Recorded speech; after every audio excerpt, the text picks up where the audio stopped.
A continuación tenemos a Valeria Zacarías, del Frente Evangélico por el Estado de Derecho.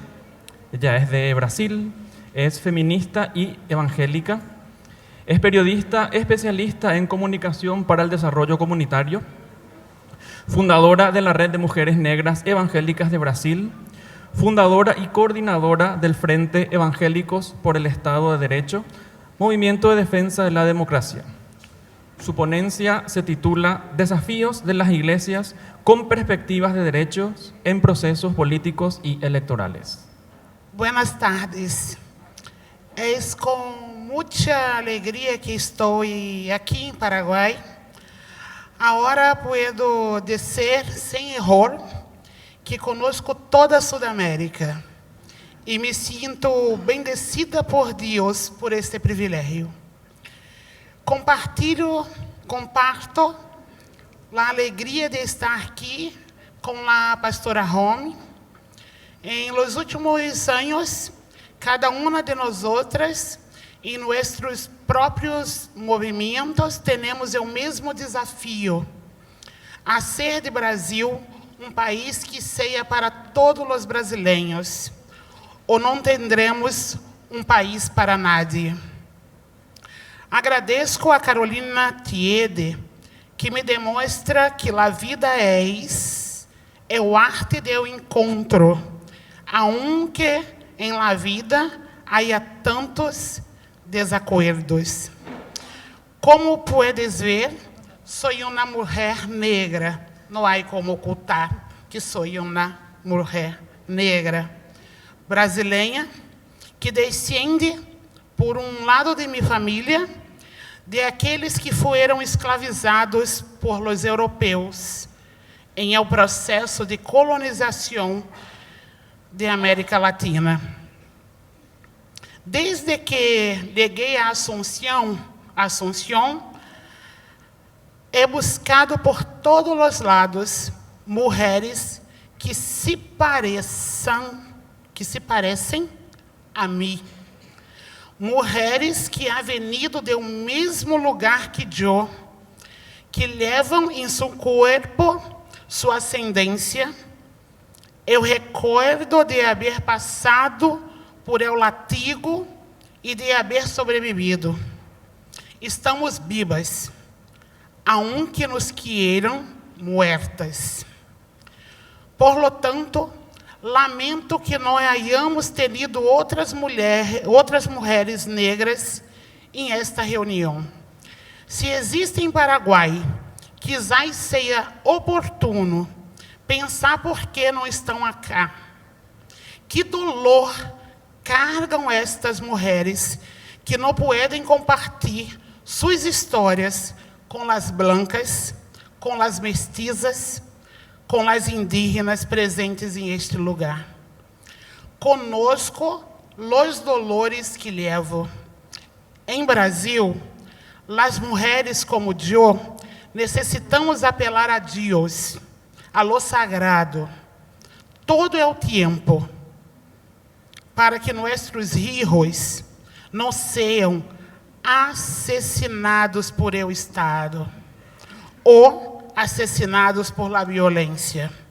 Não sejam considerados culpables simplesmente por existir.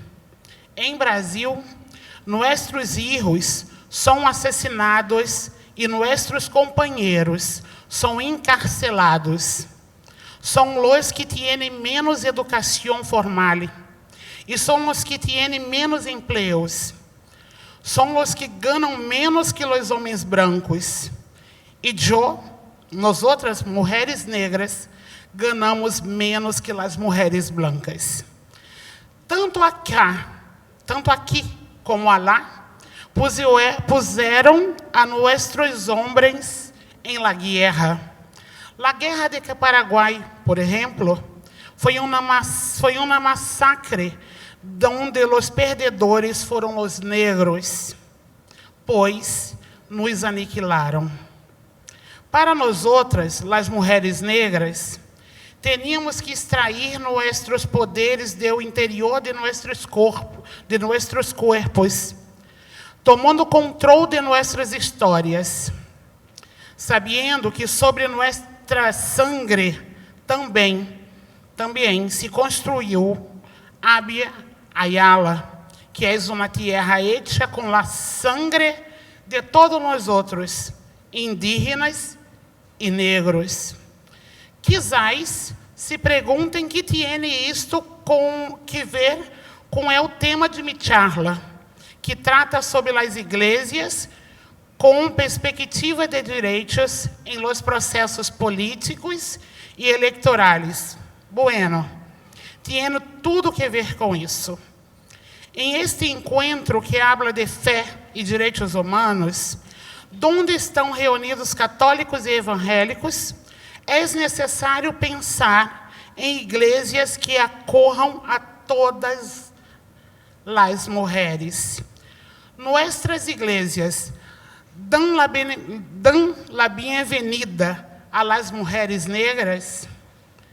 Não há maneira de influir em los processos políticos e eleitorais se as igrejas não são espaços acorredores para nós outras, que experimentamos o dolor de los bairros de escravos e los azotes.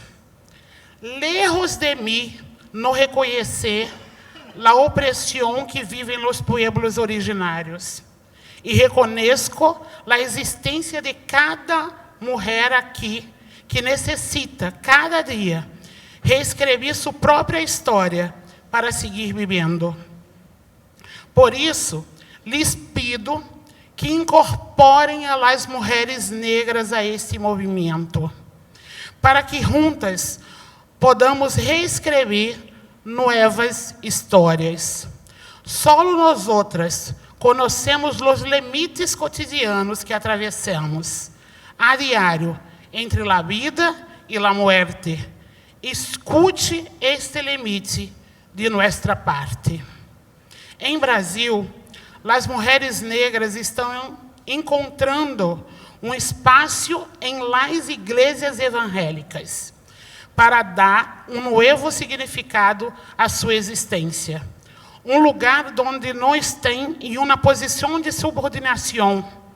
A igreja é o lugar onde uma mulher negra canta, onde ora, onde baila, onde profetiza, onde ela ministra palavras de esperança, onde protege o hogar que tem, a seus filhos, onde bendice a seu companheiro. Tudo isto é uma interferência em o processo político. O ano passado, tivemos a eleição Lula versus Bolsonaro, a eleição de la barbárie versus civismo em Brasil.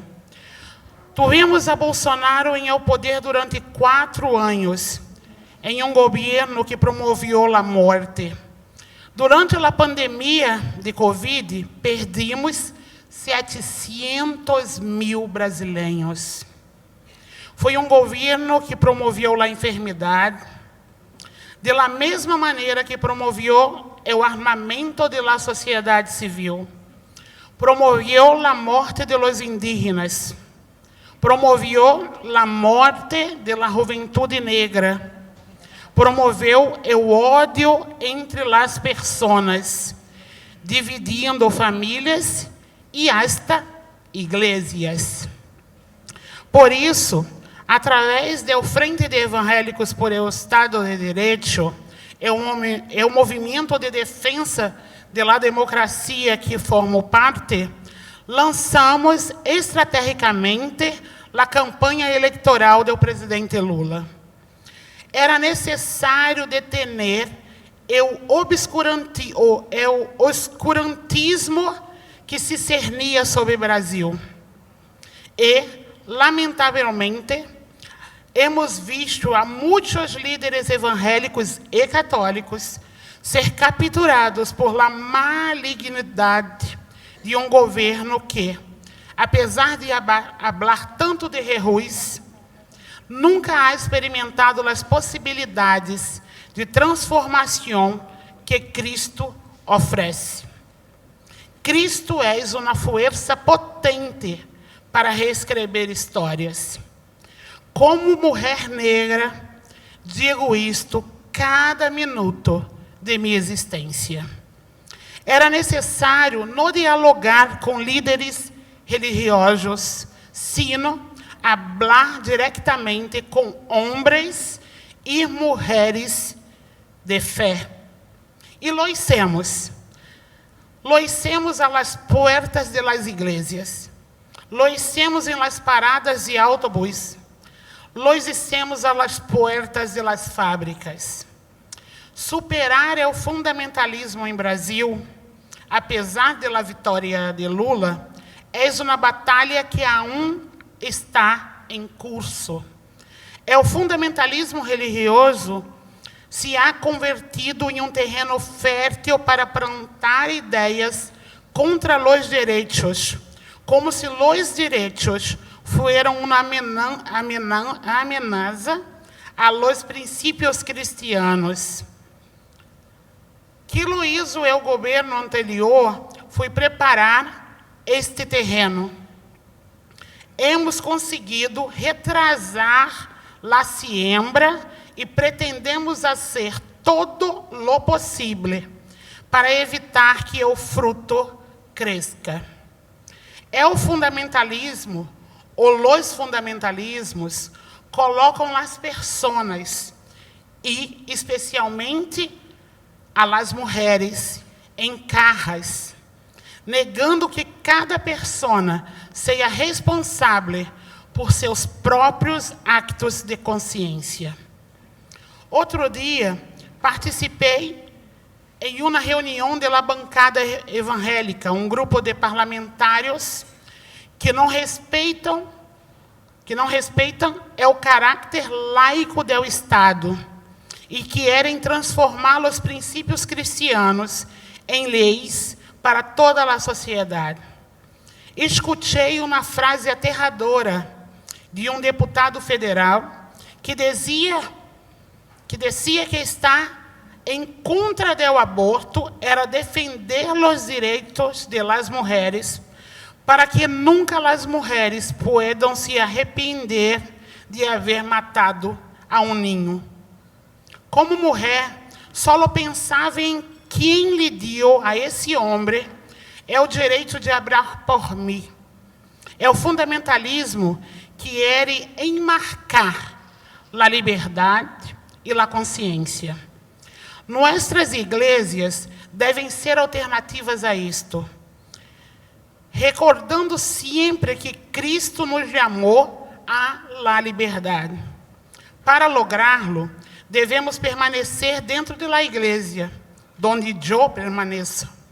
Por difícil que pareça, necessitamos entender que nossos líderes não são dueños da verdade e que nós outras, as mulheres, temos um pacto com Deus, porque de nós outras, mulheres, nasceu a redenção da humanidade. Se a igreja institucionalizada se corrompe, necessitamos saber que nós outros, com nossa fé, nos constituímos como igreja, o corpo vivo de Cristo, e podemos cambiar a história. Por isso, como frente de evangélicos, nos mobilizamos através de um programa de rádio que produzimos e distribuímos a 500.000 ouvintes cada semana, para que possam aprender mais sobre o que disse a Bíblia sobre cidadania e direitos. Durante a campanha eleitoral, produzimos peças com mensagens bíblicas sobre políticas públicas. Hicimos vídeos com pastores que não se renderam ante o projeto de morte, falando do valor da democracia. Denunciamos a iniquidade e a desigualdade social, porque esta é a voz profética que necessitamos ter. A pastora Dailis nos mostrou ayer a música que fizeram em Cuba. Em Brasil, durante o processo eleitoral, Hicimos uma canção que dizia que não era pecado votar em Lula. E tocamos esta canção em altos com sonido em várias cidades do país. As fake news foram nosso maior desafio. As mentiras são sempre a arma sucia do fundamentalismo que distorciona os hechos para encarrá-los em uma narrativa de medo e opressão. Dijeron que as igrejas se cerrariam em Brasil. A liberdade religiosa estava ameaçada. Foi necessário articular com Lula sua carta ao pueblo evangélico, onde se discutiram esses temas e se assumiram compromissos. Lamento dizer isto, pero às vezes é necessário repetir lo óbvio. Em um país onde os evangélicos já superam o 30% da população, é necessário realizar uma comunicação segmentada. E lo hicimos. Transformar Brasil, transformar Sudamérica, transformar toda a América Latina, através da fé, é uma prerrogativa de quem tem fé. Me encarro em esta categoria. Então, minha fé me motiva a ser ativista, me motiva a reescrever novas histórias todos os dias. Minha fé me conecta com as mulheres negras, cujo maior logro em nossas vidas é ser livres, ter filhos livres, filhos que não queremos que morram, que não nos falte a fé. Para aqueles que não têm fé, está bem, tudo bem. É importante ter um compromisso com lo bueno, com lo justo, com lo belo. La bondade, la beleza da vida e la justiça abrirão caminhos para que a América Latina seja aún mais que lo é. Que nunca mais morras de ira, de hambre ou de sede. Como disse o cantante brasileiro Caetano Veloso, que a América Latina nunca mais necessite de ridículos tiranos. É isto.